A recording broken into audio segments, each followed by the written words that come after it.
Tonkotsu is back on the menu, but this week it's a little different.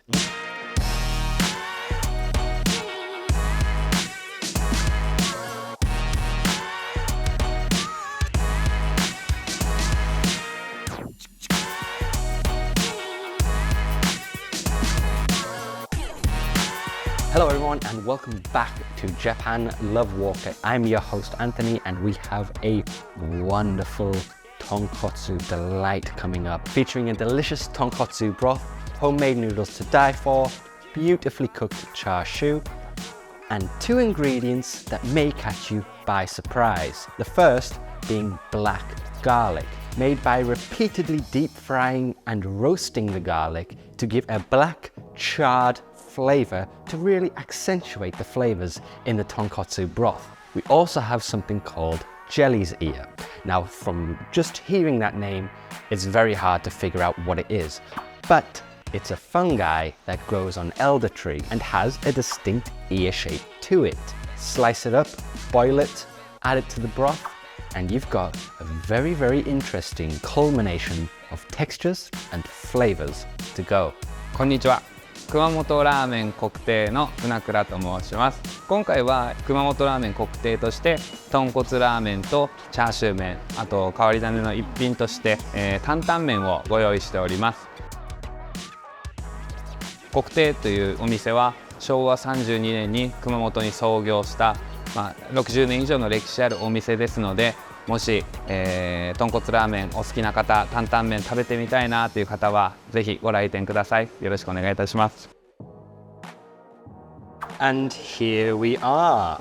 Oh, very hot bowl to start with. This is the Black Garlic Tonkotsu Ramen. Straight away looking at it, I went with 7 slices of char-siu here today. We have beautifully brown tonkotsu broth with specks of garlic scattered around. Oh, that broth, straight away. Great level of saltiness in there. Great consistency on those noodles. And I'm picking up all the garlic from the broth onto the noodles too. Let's try this jelly ear. It almost has a rubbery crunch. Wonderful flavor on that egg. I'm sweating. It was such a warm bowl. That was delicious. The tonkotsu broth, beautifully cooked.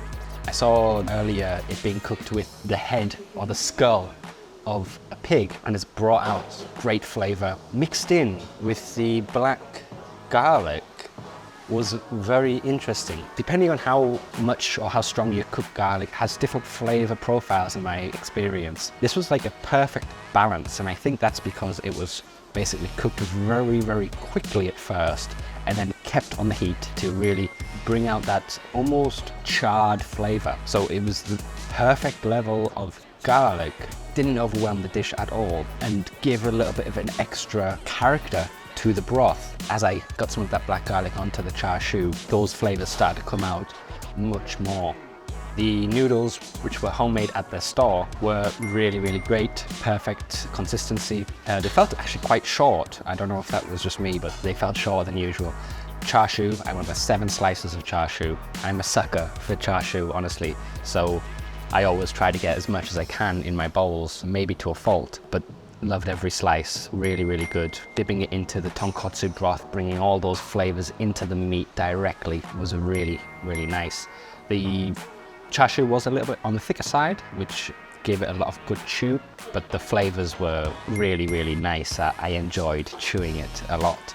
The interesting part of this bowl definitely was the fungi on the topping. So this fungi, kikurage, or jelly's ear, I wasn't sure what to expect really, because obviously mushrooms and fungi come in a variety of different flavors, different textures, different consistencies. These were very springy, almost had a slightly gummy texture. It wasn't very, very strong flavor, but it was a completely different texture to the rest of the bowl. I actually might even compare it to bamboo shoots a little bit, like circular bamboo shoots. At one point I did actually eat some of that with the char-siu, and that was great actually. The crunchiness and the bounciness of the jelly ears really helped the chewiness of the char-siu. Jelly ear is a fungi that grows primarily on elder trees and is found across the world. Over in the eastern parts of the globe, it is often used as a medicine. It has benefits such as helping your cholesterol levels, lowering your blood sugar, and can even slow down the growth of tumors. The aji tamago, the flavored egg, wonderful flavor in that egg. Really enjoyed it. It really soaked through right to the inside of the egg and brought an extra level of flavor that I was so satisfied with. Overall, fun bowl to eat, a fun guy bowl to eat, I guess you could say. Would happily eat it again. I hope next time I can go to Kokutei over in Kumamoto and try the other variations of their ramen that they have, because it looks amazing, and thoroughly enjoyed this bowl. I'm a bit sad that I didn't get to properly try the tantanmen this week, but I did try a little bit this morning. Good level of spice and some great minced meat on top. To round off, here is a message from the owner of Kokutei over in Kumamoto. 熊本ラーメン国定3代目店主の平林京子です。国定は熊本で1957年に創業し、今年で66年目を迎える熊本ラーメンの専門店になります。ラーメンの特徴は豚の頭の骨だけを使ったまろやかな豚骨スープと焦がしにんにく油、自家製の中太ストレート麺が特徴です。熊本にお越しの際にはぜひお立ち寄りください。ご来店お待ちしております。 Don't forget to like, comment and subscribe, and I'll see you next time.